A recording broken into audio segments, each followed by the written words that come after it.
call to order the City of Las Vegas Parks and Recreation Advisory Commission. We're at City Hall in the clerk's office conference room, and this is April 3rd, 2012. Items may be taken out of order and presented at the discretion of the chairperson. Two or more agenda items for consideration may be combined, and any item on the agenda may be removed for related discussion may be delayed at any time. Announcement regarding compliance with open meeting law. We are in compliance. And I will yield to the chair. We will be on number 3. Okay, thank you. Chair.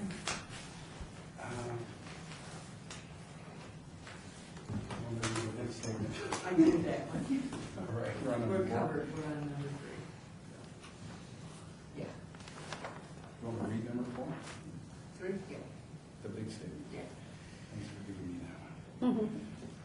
Item number 3, public comment during this portion of the agenda must be limited to matters on the agenda for action. If you wish to be heard, give your name for the record. The amount of discussion as well as the amount of time any single speaker is allowed may be limited. Is there anyone here for item number 3, public comment? Hearing no one, we'll move to number 4. For possible action to approve the final minutes by reference of the meeting of March 6th, 2012. So moved. Support. Motion has been made and seconded. Any discussion?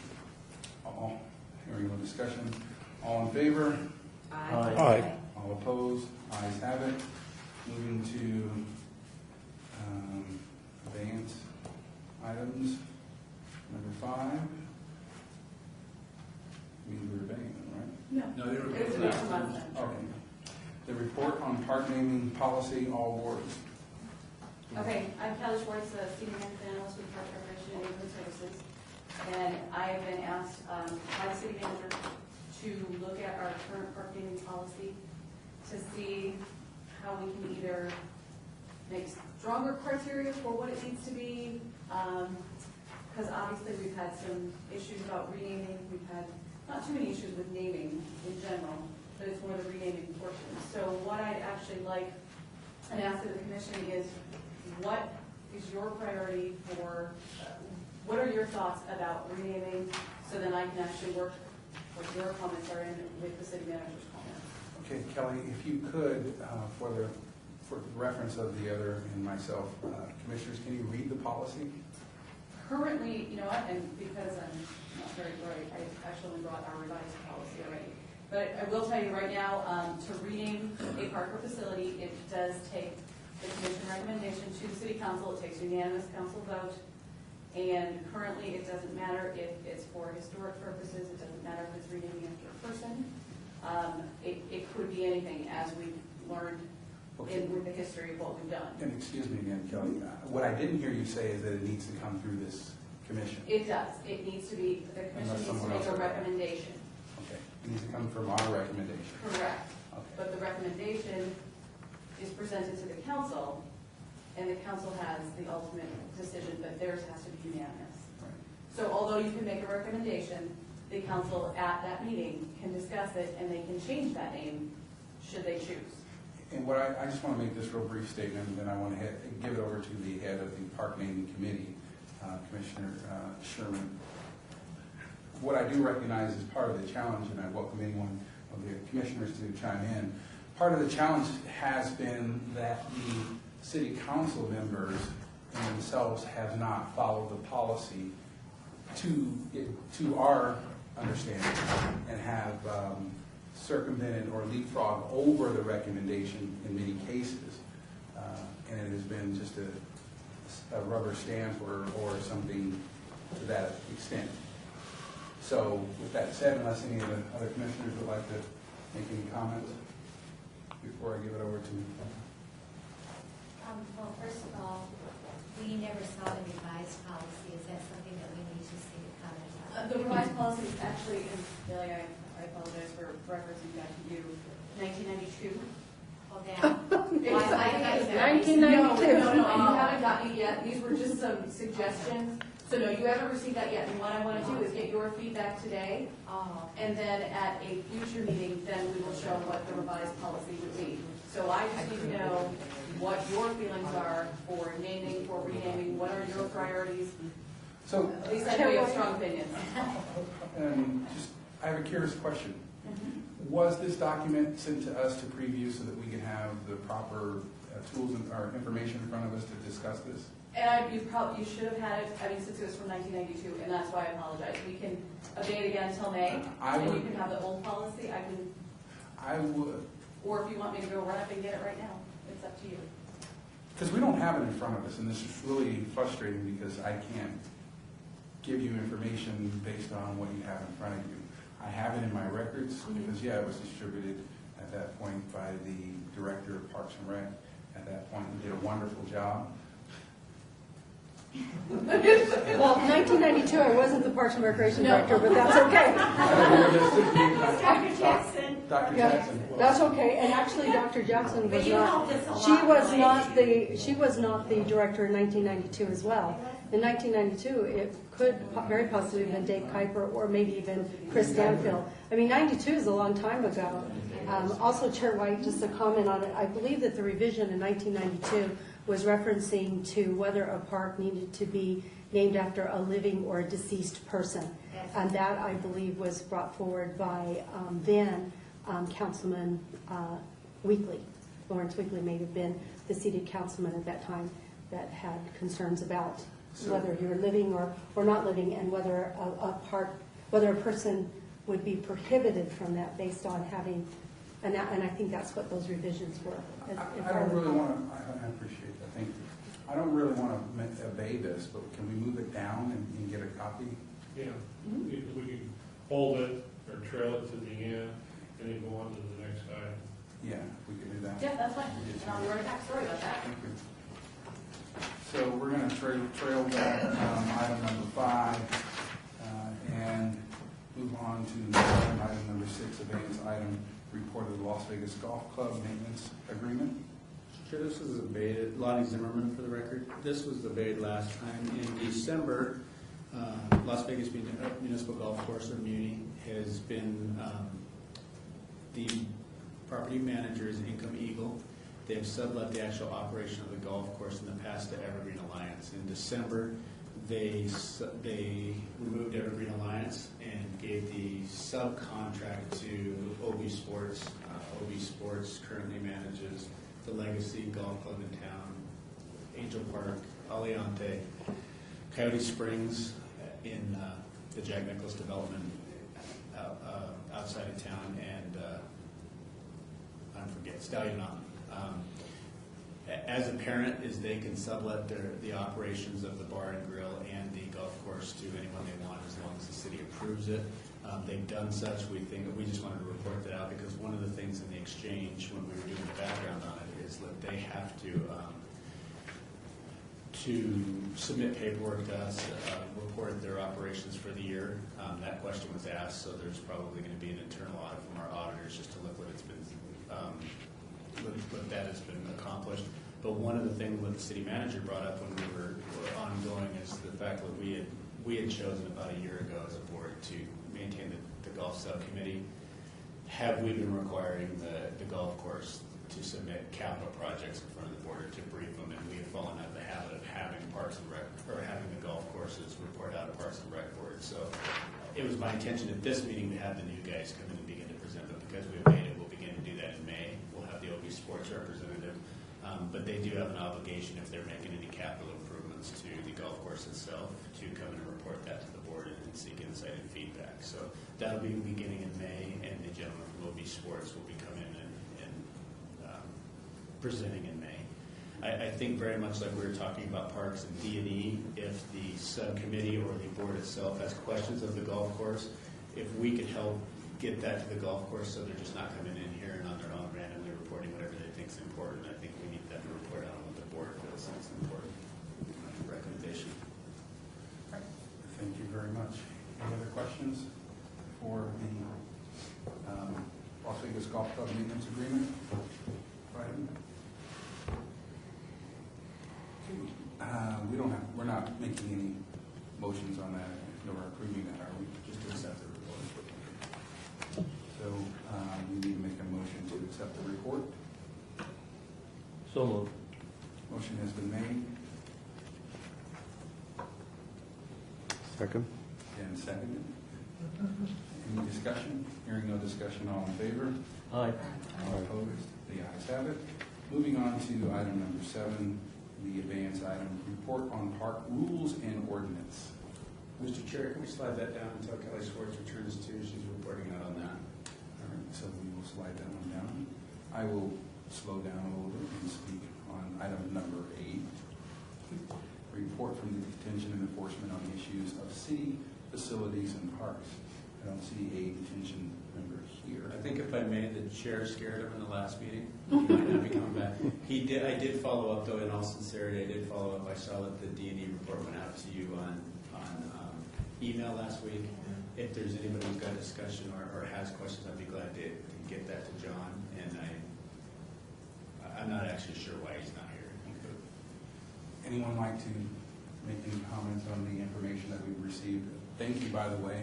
For the record, it only took us 9 months to get it straight. And we did. I was so excited. I, for one, was not going to put that on the record this time. Sometimes you just got to call it how you see it. And we did good for once.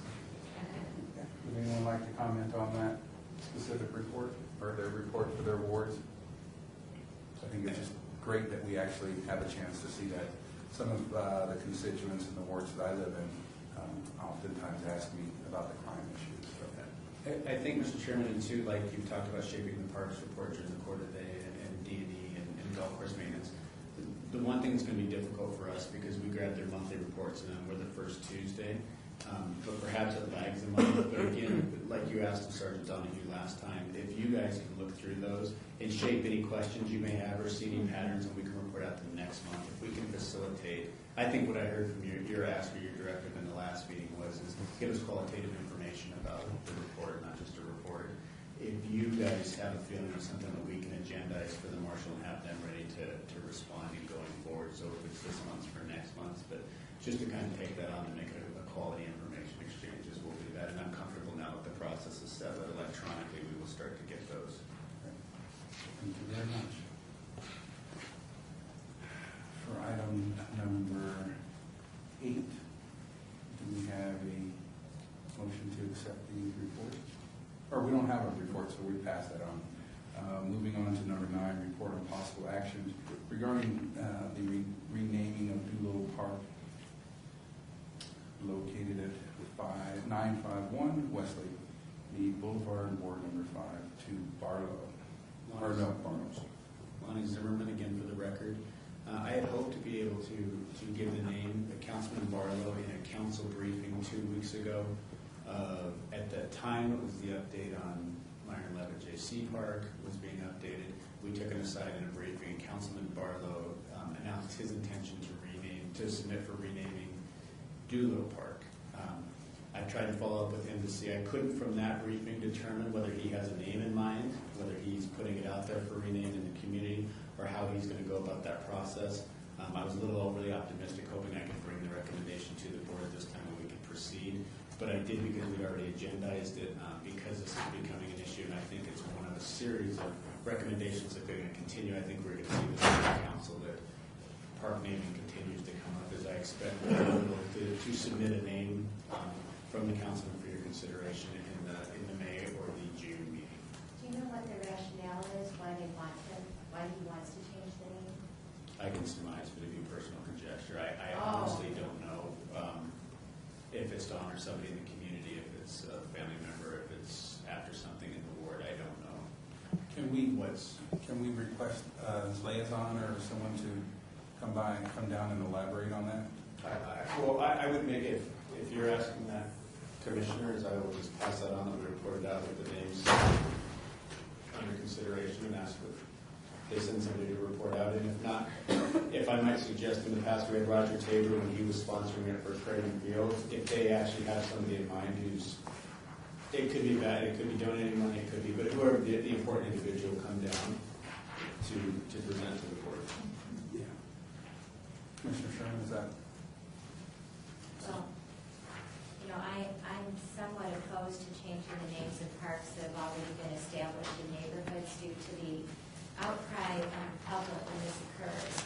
And so that the we would really have to do a cost-benefit analysis ratio to determine if this is even feasible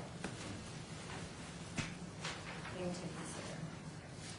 And I agree, recognizing that the change of the Myron 11,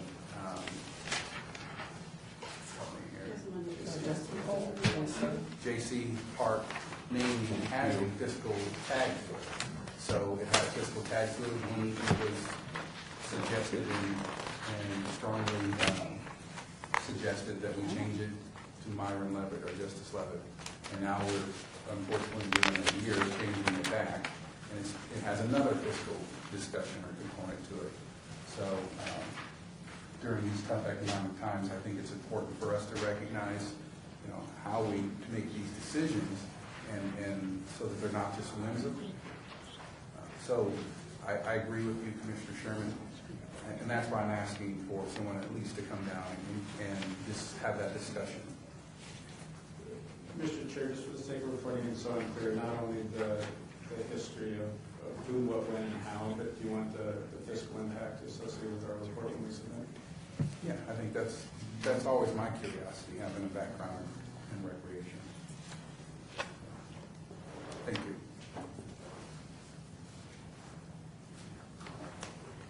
So, I'm trying to speak slowly, Kelly. I can make some copies, yeah. We also have that rules. We are looking at item number 10, receive previous action, discussion for possible action to rescind the March 6, 2012 approval of the tree naming sponsor committee. We are asking to rescind that. If I could, Mr. Chair. If you remember when we reported out last time, in order to keep our Tree City USA as a city, not as a department, we had to establish a subcommittee. When I brought that to this, I was thinking what the subcommittee would be able to be housed within this board. You voted to have a tree naming subcommittee, and in fact have Ms. Bastian be that. Once we got back and researched our obligations, what we found out is there has to be a specific ordinance written that, in a macro says, empowers an individual to be that board and in turn take care of trees. As far as the department, both myself and the Department of Field Operations, we don't want to write an ordinance specific to this board that gets us out of our comfort zone of really what this board is about. If it was more of an ad hoc committee and it was something that we could operate under, I was comfortable in committing us to that. Getting into writing specific ordinance so that we can be in charge of tree naming and tree donations was not what we had intended. So what we're asking you is to undo what we did the last time for a tree naming subcommittee. And for the sake of purposes of recommendation, I don't believe Tree City USA is going to go away. I believe it's going to go to our sustainability group under Administrative Services and Tom Perigo, because they already have so many green initiatives, and their Administrative Services, if an ordinance has to be written, they're in much better shape to be writing ordinances about Tree City USA than we are. Thank you for your narrative. So, are there any questions surrounding item number 10? Just have to turn in my crown, I guess. Got to be clean for a month. We need a motion on item number 10. I move to rescind the previous action regarding the tree naming sponsor committee. Motion has been made. Second. Motion has been seconded. Any discussion? Hearing no discussion, all in favor? Aye. All opposed? The ayes have it. Moving to discussion for possible action regarding the tree naming sponsor committee. Is this an item you're going to strike? Did we just, okay. So we strike now. You need to strike it, yes. Right. Okay, then we just, yeah, so item number 11 is stricken. We'll move back to the item number 5, park naming committee.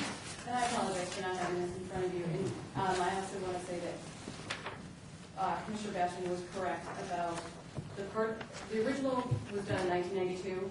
What was amended in 2001 was to have any park or facility named after a person living, because prior it was deceased. So that was the only change that came about in 2001. So as you can see on here, it's actually a very short policy, and a pretty short procedure. So if you just take a minute to review it, and if you have any comments or something else you'd like to change as far as criteria, and any other recommendations you can make. I don't know that anybody here can answer this question, but why do we have in this policy park and or recreation facility names will not be changed unless the current name ceases to reflect geographical, historical, or other significance? The only reason I can tell you that is I've researched now several other cities. Almost every single city has that exact same statement. Oh, okay. So I don't know. Oh, okay. Chair White, I'd like to just have an opportunity to speak to that. What that speaks to me when I see that is that, for example, if you had the name of a park, Hills Park, and we had a Hills Park in the city's inventory before, it's now owned by Summerlin. But I would think that if Hills Park was named because of its geographical amenities or natural landscaping within the park, because it has hills in it, that might be one of the reasons why that park would be named Hills Park.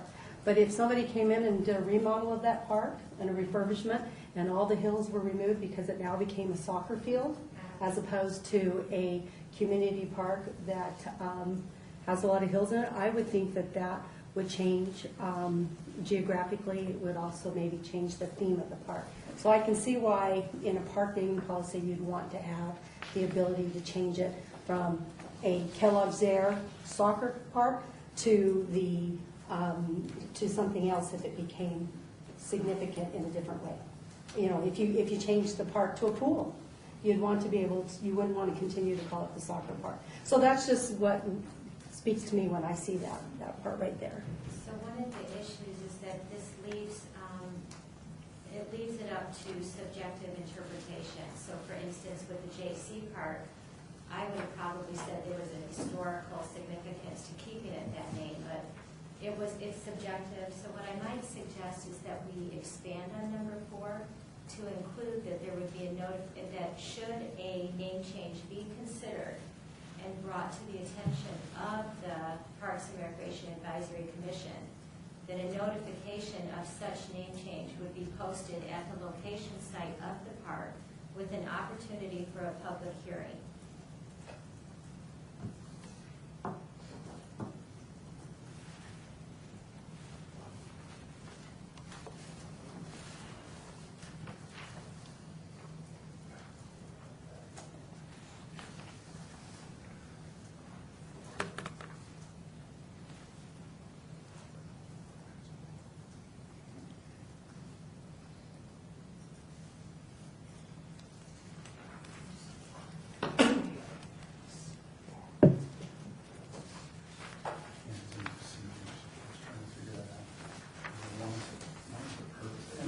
What we're talking about here is that these two documents, Kelly, if you can give me clarification of them all, one is a policy and one is a procedure. The policy indicates why it would rename, as you kind of elaborated on, or why it would be practical to rename a park. The other one, the procedures indicate the steps that need to be taken to rename a park. In item D, it says public notice of intent to solicit names for the facility by means of local survey, a neighborhood or town meeting, or other advertisement, i.e. newspaper flyers and posted announcements, receipt of the proposed park name forms, receipt of the proposed park names forms by the Director of Leisure Services or designee, completion of these surveys and meetings with proposed recommendations and forwarded to the Parks and Recreation Advisory Commission for the next available commission agenda. For clarification, actually, the procedure is followed when it's a new park or facility that's being named. And that's all Parks and Recreation should be formally named prior to final design and award of construction contracts. So our procedure is not for renaming. So there is the disconnect. Correct.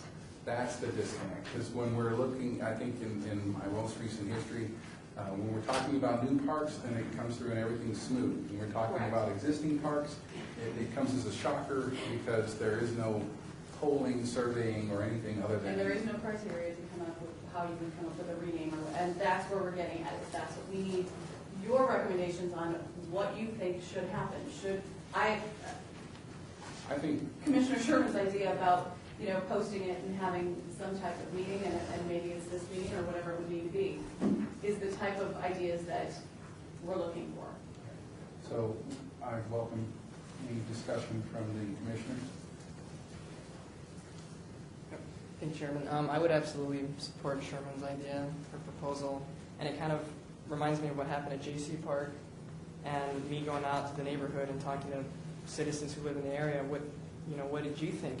What do you think it was wrong, without telling us first our opinions of the name change?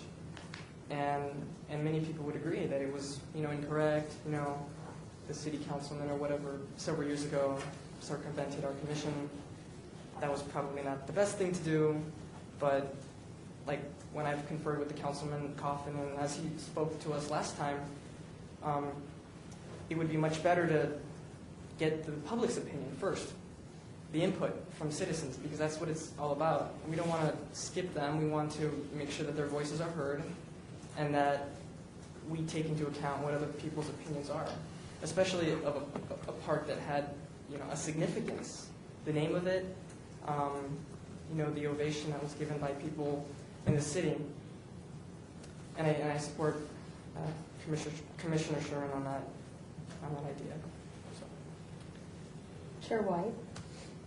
I'd also like to add that we need to see if there's any discussion or thoughts from this committee about the length of how long a park should be named for something.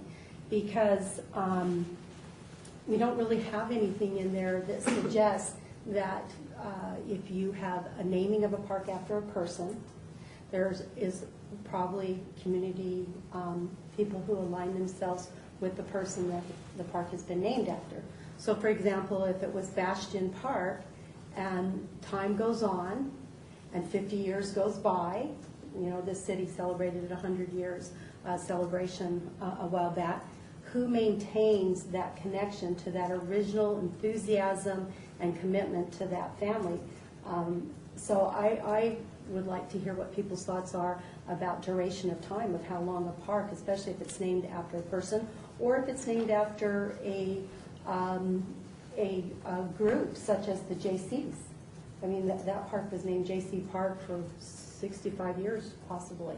And so then someone comes with a new idea, with a new name. So then how long do we maintain the name of something on behalf of a person or organization that has some kind of significance and commitment at the time that that selection was made? So let's open that up.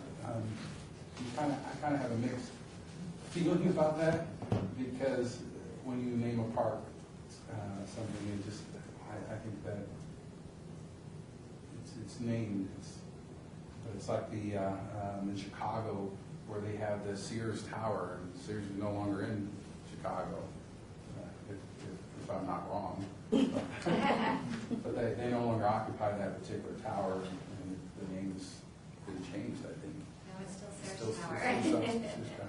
only been by one, heard the story once. So are there any discussions to the commissioner's statement?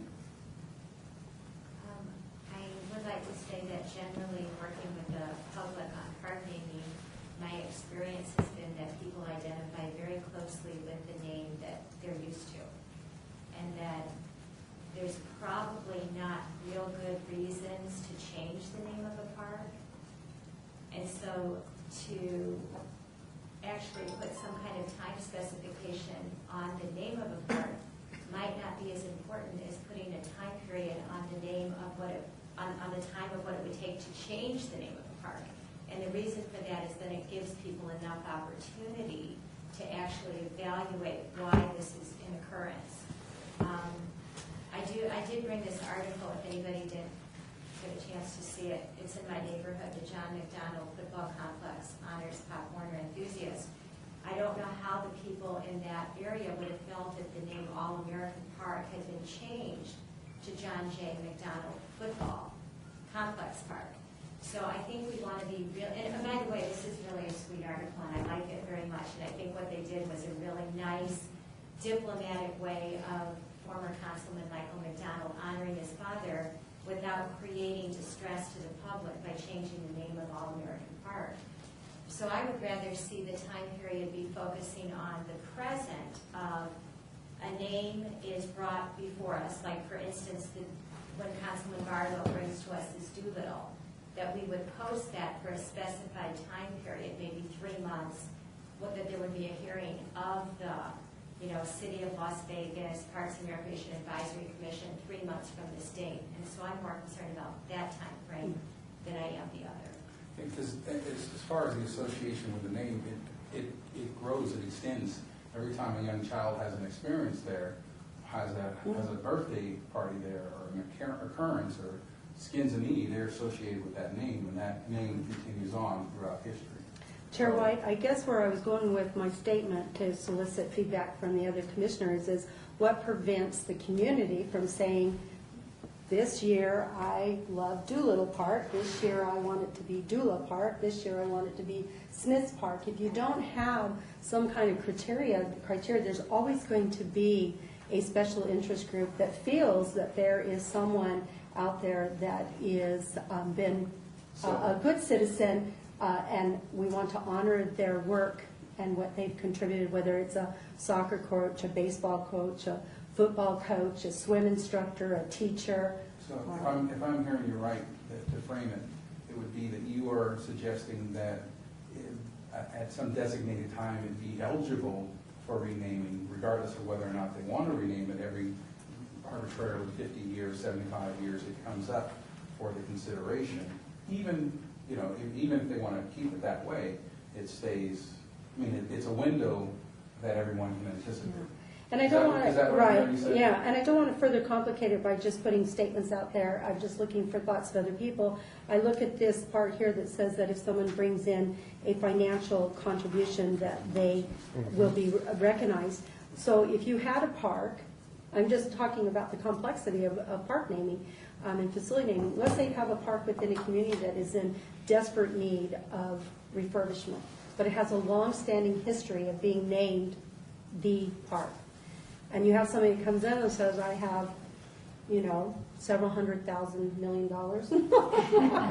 and I'd like to refurbish this neighborhood park, but I'd like it, but I'd like to name it after my father or my mother or whoever. So that's the reason why I think you have things such as statement number 1 that said that will be named, statement number 1 in the policy that says that you don't rename parks unless there is, or wherever it was, unless there's a significant change geographically, historically, and so forth. That's item number 4, actually. So that's why you have number 4. It says it will not be changed unless the current name ceases to reflect geographical, historical, or other significance. And that does give you that latitude that says that something could change within a community or within a park or facility that warrants the name of a new name. So can you be as bold as to throw out a time lapse period? I'm kind of with Commissioner Sherman. I'm thinking they should never be renamed unless they change significantly or geographically or something of significance, such as those I just stated. So I was just curious if anybody had any other ideas. Sorry, the conversation. I know. I did, and I also said I didn't necessarily have the answers to it. I was just looking if anybody in this room, a good think tank in here, people who represent different areas of the community. So I would challenge the other commissioners to, if they have any input, this would be the Yeah. opportunity. Mr. Chair, Commissioner, if I may, I find it very disturbing or difficult to accept changing the name of a park. If it has been named with a lot of community support in the past, and coming and changing it, I find it, I'm not comfortable with that. However, as a solution, is it possible to discuss the idea within a park, a designated area, which has more flexibility to be named after a deserving citizen? So, not to change the name, however, create a like An amendment. A substructure. a substructure. And I think, Commissioner, that exists. I think that's part of our common discussion amongst the park naming committee when it's appropriate. So I appreciate that comment. I think that Commissioner Sherman, as the chair of that committee, has an opportunity to make a suggestion, or any one of us can make a suggestion to that first part there, which says finalizing, I don't know, where were you at, Kelly, that I pointed out? Oh, it was on the first line of, under the procedures, all parks and rec, it's for the formally to name them, Yes. is that where you're going? And it's awarded just, it was before final design and construction. No, this is an abbreviated version that must have been updated because the original park naming policy that was drafted in, I can't remember if it was 91 or 92, actually included what Councilman Armenian was referring to about the substructures. So I don't know if that was deleted from this policy for a reason, but it was previously in the original policy. And I think you are correct. And this was before my management policies and procedures from the department. So I'm So not it's sure. possible that this was just, this was not necessarily an abbreviated version, but I think because the commission doesn't need to, if I remember correctly, the commission doesn't need to be involved in naming of substructures, and I think so that's why it maybe wasn't included in the official policy. And I would go as far, since it hasn't been suggested at this point, my input would be to insert wording, language in there that would include renaming. So making these procedures inclusive of renaming as well as final design and award. Chairman, I'd like to ask Kelly a question. In your research, my previous life, I served on a committee somewhat like this, and it was the policy and procedure never to name after a living because things happen along the way. I'm glad you brought that, because that was going to be my question. So I wanted to know how your research came to what happens when somebody is no longer in a good light in the community and they have a name. Well, I will tell you, to even go a little bit further than that, several of the policies I found, you cannot name anything after a living person to begin with. Several of them then, if it's named after a person that's been deceased, they have to wait a minimum of 3 years after the person has passed away, because they feel by that time skeletons have come out, I guess. There was even an article in USA Today that described issues with naming after recently deceased people because things have come out later. So that's something that I would bring up to the commission as well, if you have a feeling or comments about that. And yeah, that's the tough part. And a great example, and I'm sure everybody knows about Floyd Lamb, but that was written in the deed that the city had to sign when they turned that. We had to keep that name. And that was just a state decision. I should mention that the original policy did say that parks could not be named after living people and that there had to be a 2-year waiting period. And it was changed in 2001, and Billy, you might remember more than I, somebody wanted to name a park after, oh, I remember now, I was gonna say you. Joe Neal. Well, They wanted to name the park after Joe Neal, who was living. So, and I think it might have been Councilman Barlow. Was it Councilman Barlow? Or? it was, I believe it was Councilman Weekly, Oh, then Councilman Weekly, who supported, or at least was very vocal in giving feedback at the council meeting, is what I recall. But you are talking about many years ago. So at that time, it generated discussion in the city council, and the city council asked that this be changed to allow for a living person. But our previous policy had a 2-year time period after the death of a person. And don't we have a facility now named after Doug Selby? Correct, there's a park. Right. So, not that anything would happen, but I think it's, you open yourself up to situations that further down the road could bite you. You know, Chair White, in response to those comments, I'm wondering if there couldn't be another way to address that and maybe suggest that there could be something in the policy that calls out that if a person were to fall out of good light, per se, yeah. Moral and turpitude. And I don't know, the problem is again, you're back to defining that. You know, if they, get arrested, if they, do something really egregious, under what terms do you then say we can take away your name? I mean, so I think there are a lot of good people that do a lot for the community that probably deserve to have a park named after them, and they're still living. And what a great way to enjoy that is in life. So one of the things we're doing, I mean, these are all productive statements and comments, is we're brainstorming to some extent. So if any of the other commissioners have any input to this policy, we'd like to get those out too, kind of vet them out. Because that is an important debatable point. Do we name them after, and I'm sure we'll get some comments now, but do we name them after people who are dead or people who are alive? We're currently, I think we removed your name tag, sir. They might be. We're currently discussing the policy. You pass me your policy.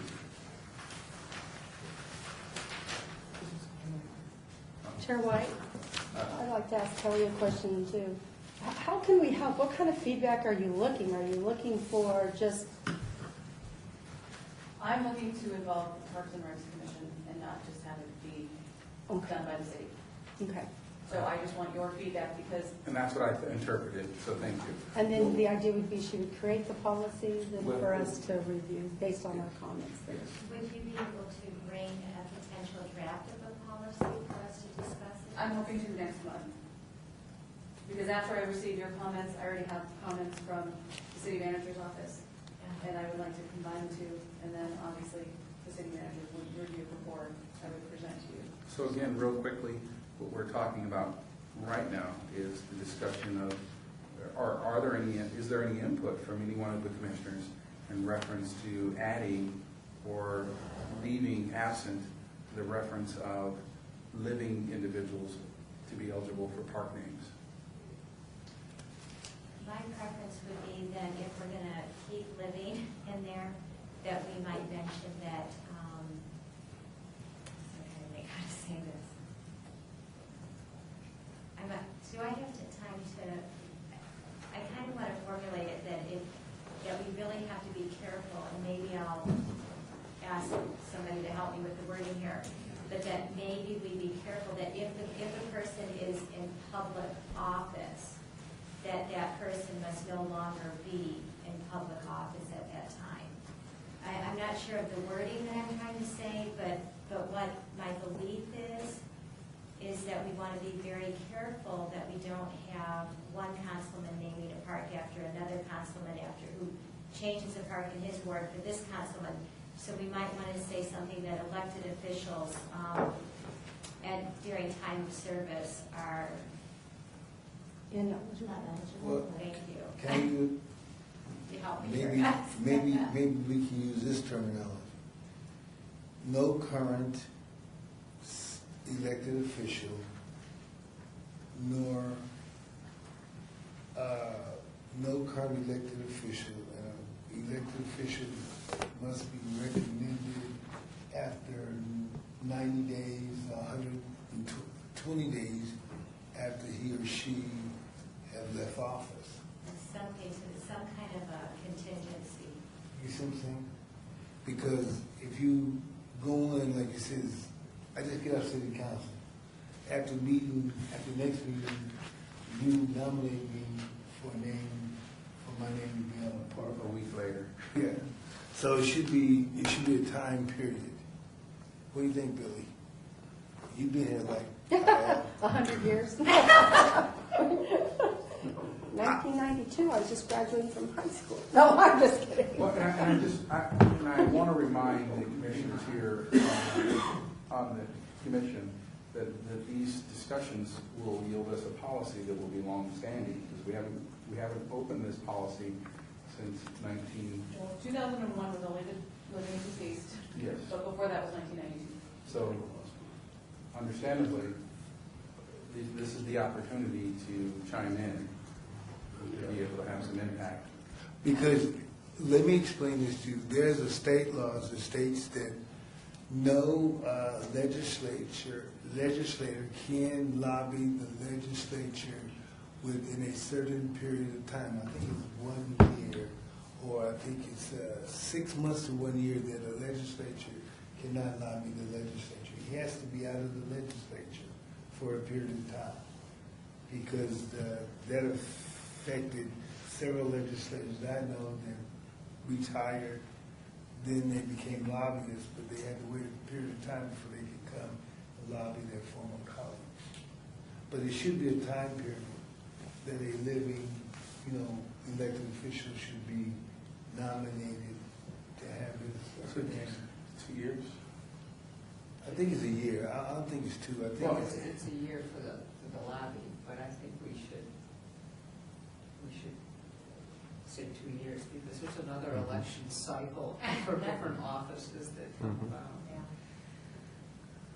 So there's one input would be having language in there referencing elected officials not being eligible to be named for parks within a period no less than 2 years from duly leaving that office without scandal and/or incident. To actually just touch on that, just because I was just throwing stuff on paper, it's still a little vague, but parks or recreation facilities named after individuals will not be changed without significant justification and unanimous vote. At least significant justification should something happen and someone becomes a bad person in 5 or 10 years after it's already been named after them. That we kind of felt would maybe at least allow the council to be able to change the name.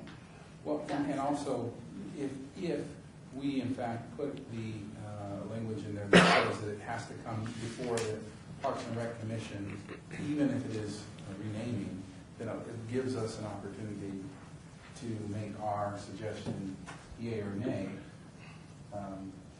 regardless. So it brings it back in front of us. And if we aren't good with the name change, it doesn't go forward to the next step? Not necessarily. Yep. Well, no, that's why we recommendation discussed goes it, forward. that's why we're discussing it, right? Yeah, our recommendation will go forward, and the recommendation will have one thing or the other.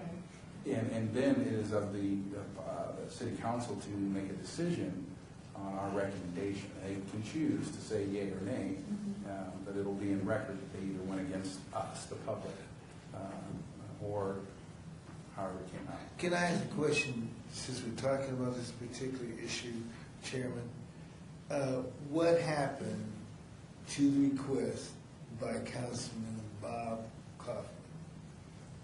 That has been modified to, and it'll be reported on tomorrow at the city council meeting for it'll be, help me out, If I could, Mr. Chairman, we've been briefings all week. As it's stated, by going forward tomorrow, it will be Justice Myron E. Levitt, J.C. Community Park. Only because of the dialogue and briefings is the councilman may make a recommendation at the podium tomorrow to shorten that. So it could be Myron Levitt Park, J.C. Park, Community Park. But so the compromise was to add both names onto to the marquee, the front name.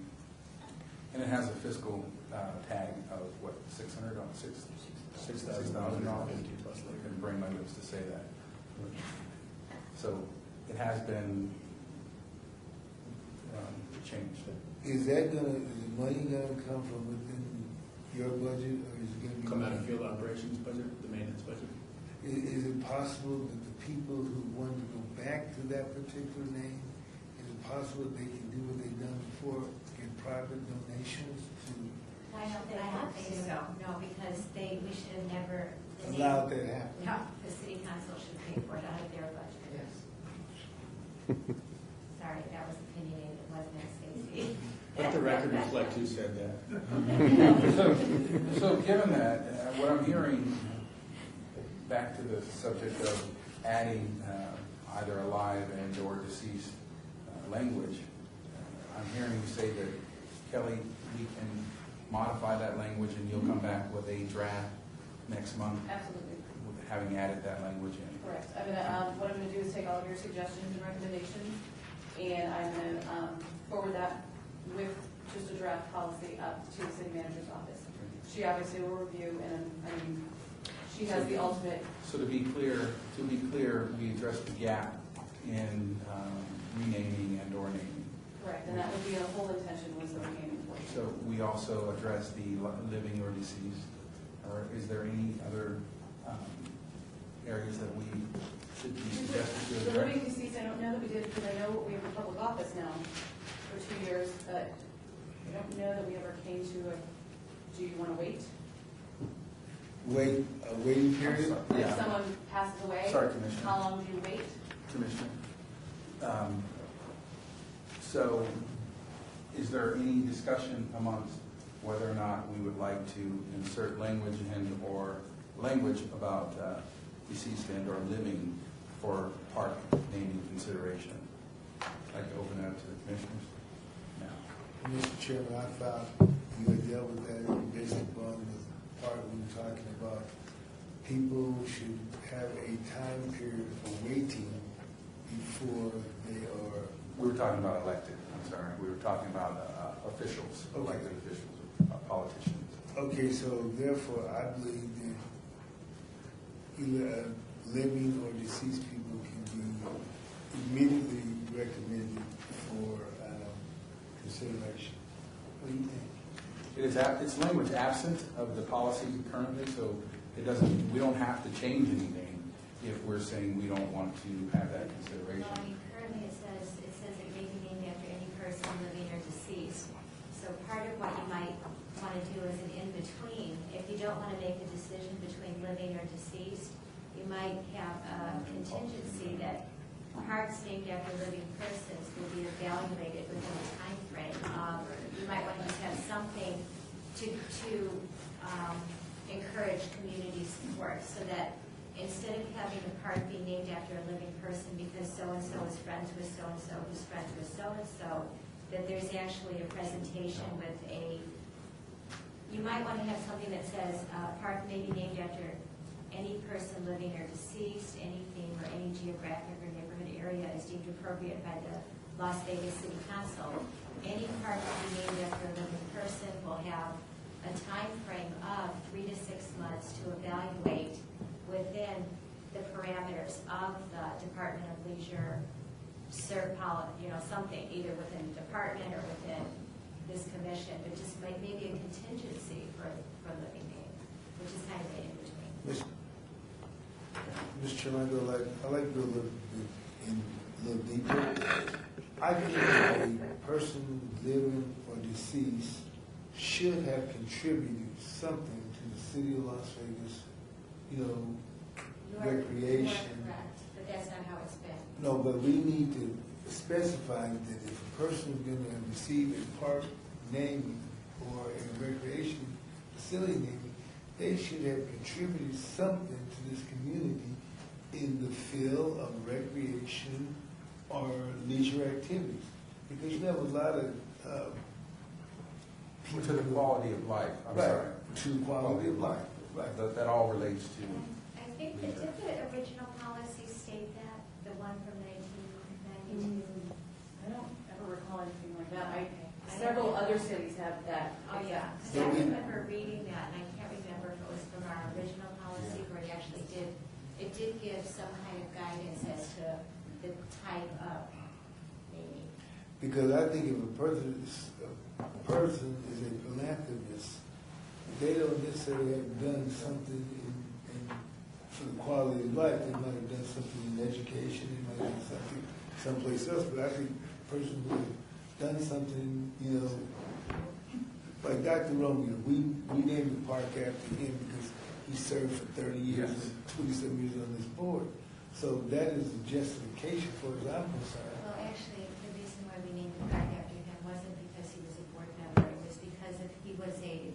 opposition to many of the team sports, and he actually donated a tremendous, I'm sorry, I'm kind of defending him. He wasn't, he had a very special role in the development of children in the park setting. Okay, but that's my very point. So, Commissioners, and I appreciate the discussion because you guys are on the same side of the dodgeball line. So, is the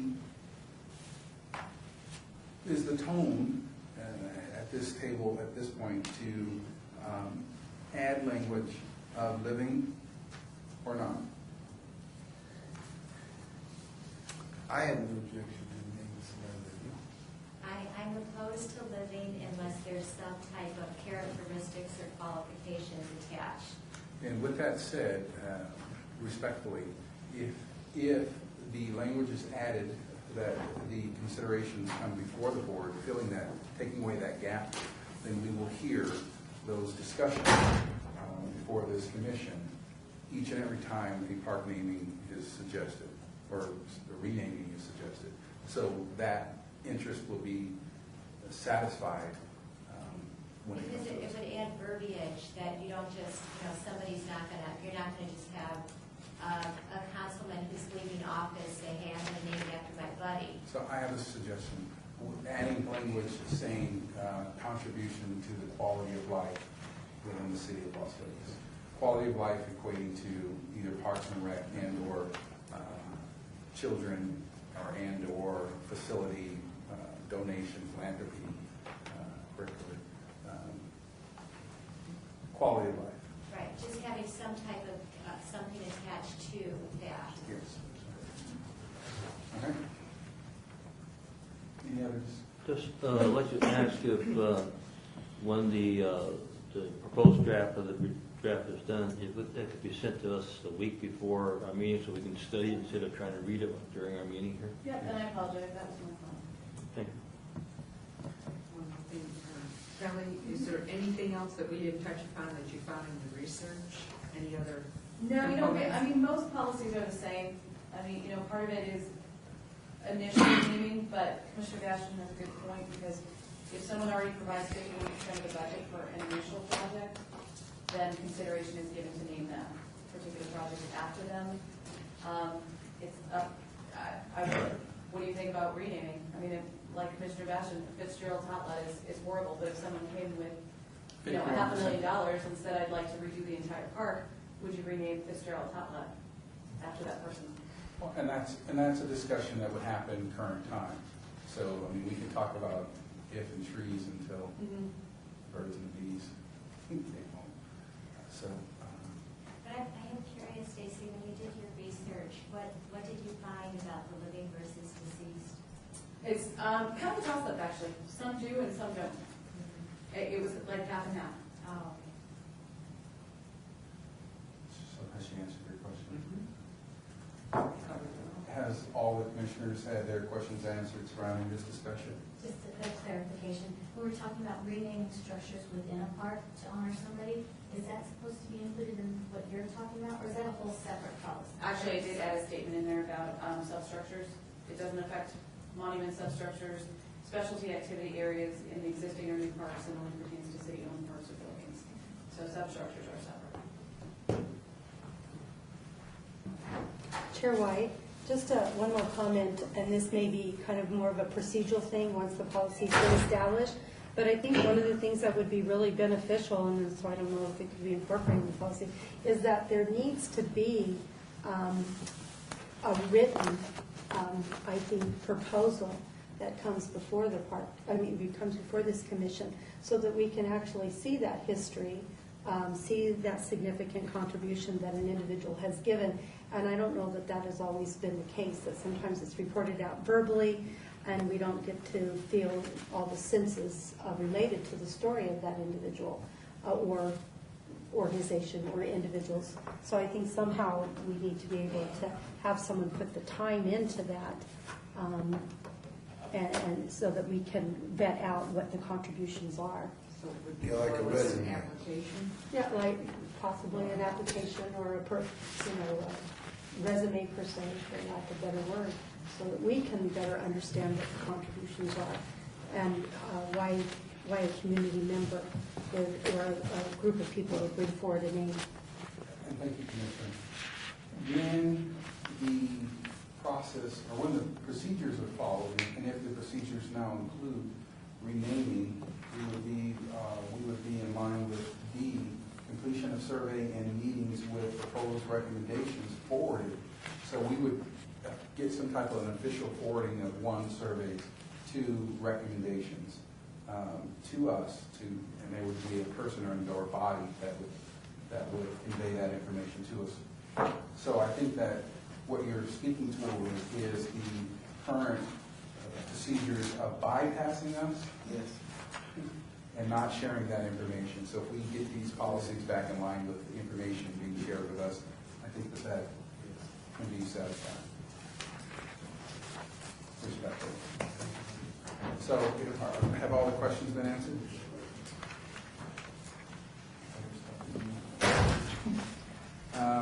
So we will, if there are no other discussions, do we need to take a vote?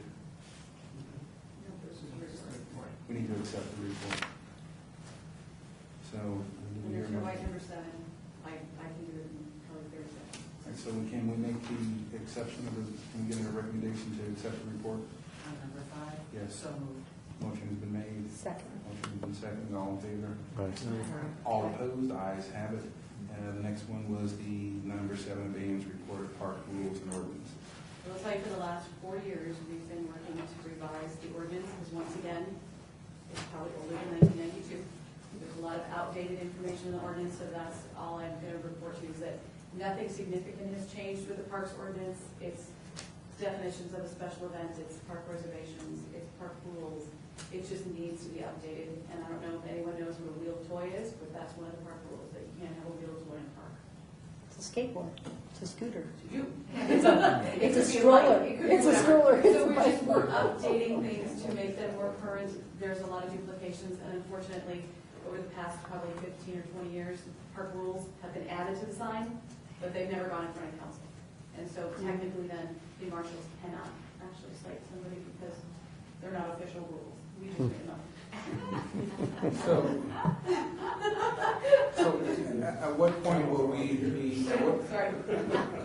So at what point will we be in line with giving the marshals the ability to work properly within their law enforcement or enforcement of the rules and/or have big wheels in the park? We have been working with the marshals, with field operations, with anybody and everybody you can think of, and our goal is to have this completed by June 30th. And will we be able to see a draft of that, or is it necessary for us to see? You probably won't see a draft, but what you will see is the final.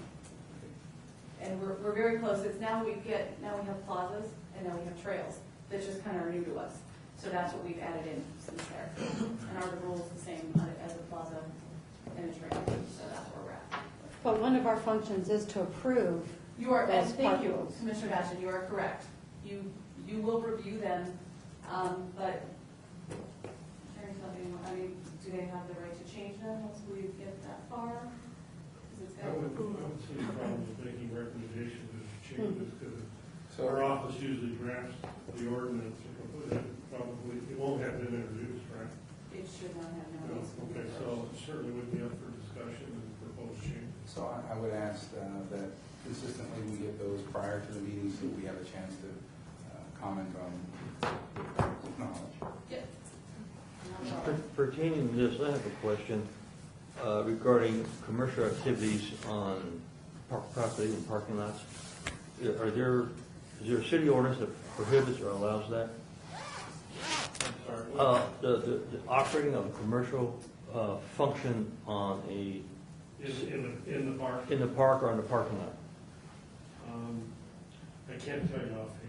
The reason I ask is that there's a big color picture of a shave ice operation in one of the park parking lots yesterday or 2 days ago. Well, I can say, because we visit this, there are ordinances, there are requirements of a bit of shaved ice in this case to have a proper building health permit. We have gone you guys may remember, boy, it's gonna date us 2 years now, we had boot camp in the park, and we were going round and round with, can we regulate it, can we not regulate it? There's some provisions, but we get into a quasi gray area with how we could regulate it. There's some prohibitions, the exchange of business, exchange of money, but by and large, very global is mobile vendors can come in and out of the park, they can't stay in a non-absolute more than 15 minutes in a secured location. I think in the Little League parks, it can't be within X amount of feet of a fixed concession stand. And that's mostly ice cream trucks and vending trucks, but they're not supposed to just show, you and I are not supposed to just show up and cook hot dogs and sell them out of the park, but there are provisions in our permitting that would allow for that. You have to go through the business licensing process and the event permit process. And that has been consolidated now. And that was the report that Karen Dudleston gave last board meeting. It has been consolidated. It's one-stop shop, so to speak, is that an individual who wants to do that goes straight through the business licensing aspect, and that's now independent of us. If it's an event we do, we can choose to send them through business licensing in that aspect, or we can indicate this is a park and recreation event, and it's carried under our umbrella, provided they have insurance and pay our fees. Okay. Does that answer your question? Thank you. Any other comments for Kelly?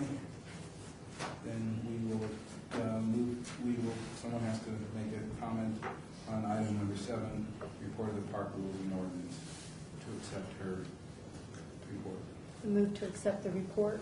Motion has been made. Second. And seconded. Any discussion? Hearing no discussion, all in favor? Aye. All opposed? Ayes have it. Moving down to item number 12, citizen participation. Public comments during this portion of the agenda must be limited to matters within the jurisdiction of the commission. No subject may be acted upon by the commission unless that subject is on the agenda and is scheduled for action. If you wish to be heard, give your name for the record. The amount of discussion on the single subject as well as the amount of time any single speaker is allowed may be limited. Is there any discussion or citizens' participation? Sure, Mike, if you don't mind, I'd like to just confirm who's present at today's meeting before you have an opportunity to adjourn, okay? Okay. I have present members Lee, Armenian, Kahlo, Bastian, Vice Chair Buckman, Chair White, members Lopez, McCurdy, Sherman, Thomason, and Aker. Those excused are members Sparler, Folger, Teal, and Heenan. Thank you. I do have something for public comment. Is it possible to add an item to our agenda as an ongoing called report from the director, so that if we have a question, we're allowed to ask it? It wouldn't be an action item because it might not be posted. Something like we've been waiting for a short synopsis on what's happening with all those public input sessions regarding field allocations and all of, and how that's come about. And I mean, I'm sure you can say it in a couple sentences under director's report. You're wanting to ask specific questions on the record of that? I mean, Yeah, if we why have would a- it have to be on the record? Why couldn't you just ask them all? Because there's no item, and I'm under public forum now, so I don't know. So she's speaking as a citizen to ask. Yeah, Actually, you can ask, it fits within this fair area because this used to be the commissioner's report and it fell under the citizens' participation. right. So I thought if we added an agenda item that just said, director's report, that we could, he could bring anything to us, and it doesn't have to be agendized because we wouldn't be taking action on it. It would just be informational. Why don't you think about it? Or can we do it this way? Could we have a section on that for director's report and then I would agendize? You guys can talk every meeting. As far as from this, I would hear that you want to know where the field allocation stands. And fast forward 6 months, you may want to know where the park will stand. Right, right. Parking is, we could actually have a director's report and then agendize within that director's report is going to have a report on. So you guys can kind of brainstorm that and figure out where you're going. Well, I'm thinking if there's certain items that you want him to address, like in the report, you don't need to do it on the public record. You can just send him an email or whatever. And have it And then he can put it in a manner that will be discussed at the meeting. Well, once the agenda though is published, that we're not supposed to be able to add more items because, and like I thought about it after I saw it, and I said, why don't we just have a director's report section? And then if I emailed and I said, you know, Lonnie, could you just give us a couple sentences on where we're at with all of that? And he could do that because we wouldn't be taking any action on it.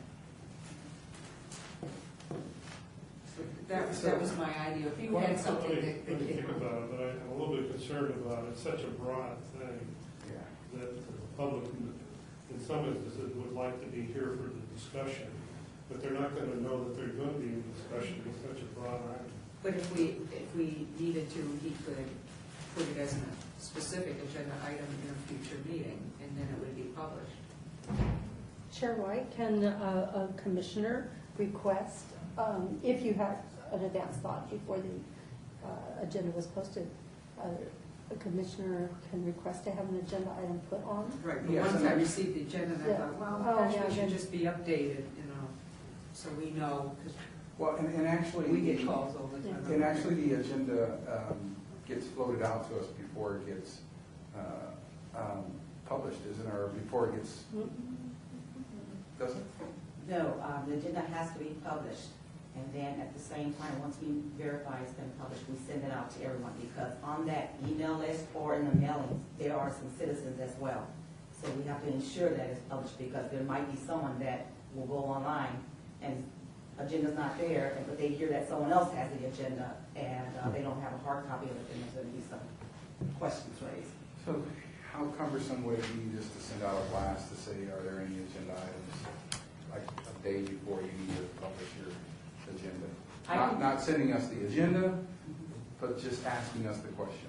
I can verify with the city clerk, something like if we were to send you a draft agenda of what we have prior to publishing that agenda, Yeah, that would be you good. could see that, If it and triggered something in our mind, we could.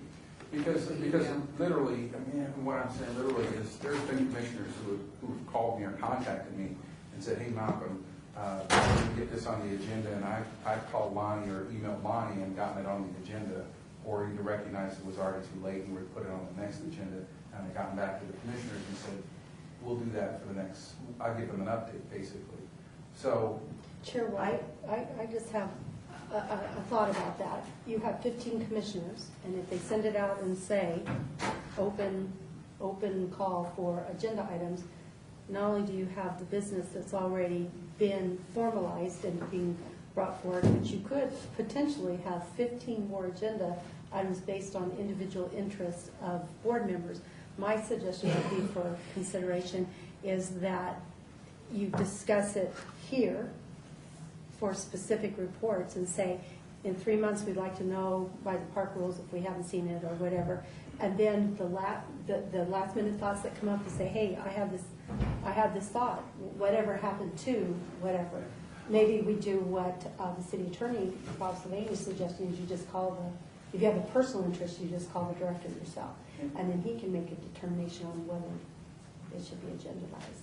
because Chair White, one thing too is, let's say we give you the agenda, the draft agenda, a couple of days beforehand, or even the day before, and there ends up being more than, like Member Bastian said, several items that we have to add. Now we're working on crunch time, because we also have deadlines for that agenda to be posted, and we're also dealing with the system and making sure things are processed. So my concern is if it ends up being more than just one item, and now we're dealing with the crunch time, getting it all on there, that is the factor that, we have to.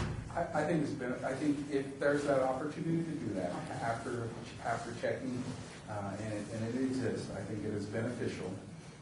I do recognize we have the number of commissioners that we have here, and based on my history and years of being on this commission, I don't think that anyone's going to come up with any large items. I think that if it does come up, it's going to be sporadic and random, and I think it can be easily added onto the agenda within that time frame, because if you say you have 24 hours to respond and you respond on 26 hours, it's a wrap. It didn't make it. And then you still have the fallback of talking about it or asking about it, asking him directly to put it on the agenda next time. So There's nothing right now, though, that precludes you from sending me an email on tomorrow and saying, hey, we would like this to be agendized next month. Yeah. And I think that's, and if we get 20 of those, our response might be, we've got 6 things and we're gonna. Yeah. You know, I like that. You know, I didn't want to complain, but I need to bring this up.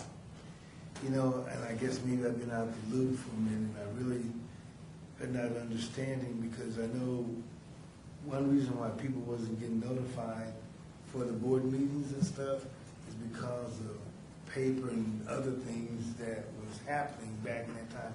But I really personally would like to get a telephone call, or please remind me or something about a meeting, or send me an email or something. If you invite me to dinner, I will tell you Tuesday before. Malcolm, you can have dinner with me every week.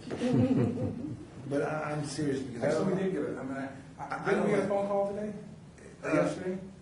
No, I got one today after I called Mr. Got Zimmerman. an email? There was an email yesterday. A phone call. But I get email because I checked my email today. So if we can work with him directly in getting his documentation verified, because I got the email, and then I got a surprising phone call that asked me after I responded to the email. But you're the chairman, see.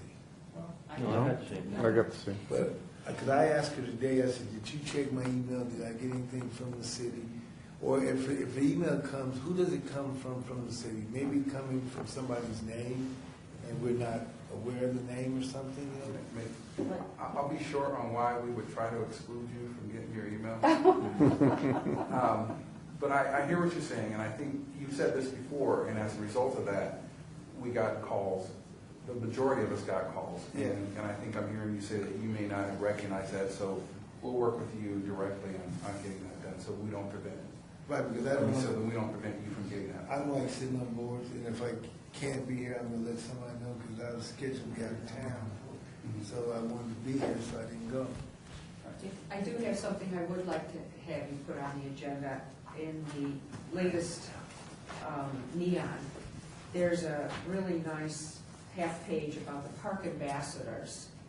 And I'd like to know if we could invite one of the park ambassadors to come and tell us exactly what they do on behalf of us in the city.